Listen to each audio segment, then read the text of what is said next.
All right, this is for Honors 11, Thursday, the 19th. So a little bit of a review here. We've been working on sonnets this week, which are a very particular kind of poem. Okay, so again, they need to be one stanza long and 14 lines.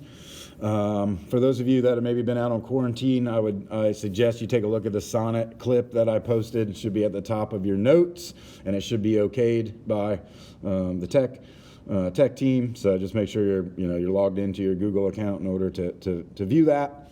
Okay. So, what we've been doing is kind of breaking things down, by the various quatrains to kind of simplify things so we can get the bigger point of each sonnet a little better. Okay, and then usually that couplet we know kind of answers or comments on that previous, problem and or situation put forth in those quatrains. This time around, I do want you to label the rhyme scheme because you're going to have to do that on the quiz tomorrow. And then also we've been, talking about the various themes that are seen and throughout the sonnet. So remember, most of these usually have more than one theme going on. It's very rare that there's only one, okay, especially with Shakespeare. Okay, so that's what we're going to stick with today. And that's what you can expect to see tomorrow on the quiz, all right? So your assignment is to copy and paste Shakespeare sonnet number 138. Should be able to find that somewhere online. And just copy and paste that into Notability, so that way you can kind of do what you've been doing.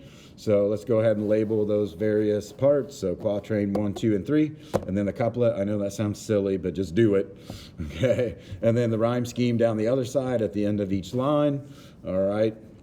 And if you want, I'm not asking for this, but if you want, obviously break it down into just a very simple idea, each quatrain, so you can see how it kind of builds. Most of these sonnets do kind of build upon themselves until we get, to that answer and or comment in the couplet, okay?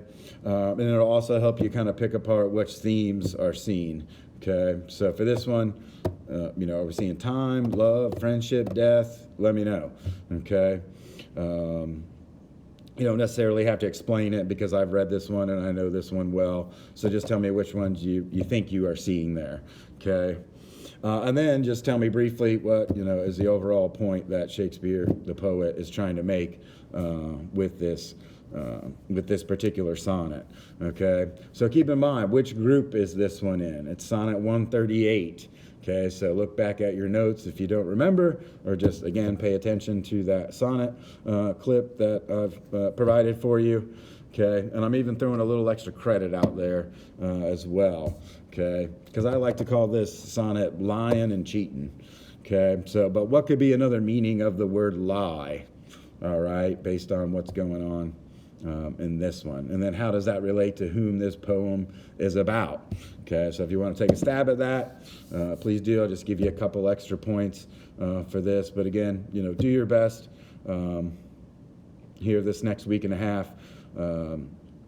And like I said, hopefully this will prepare you for the quiz tomorrow, which again will just be put in as a homework score, unless we all do fabulous, which I'm sure we will, and then I'll go ahead and make it a quiz score then, all right?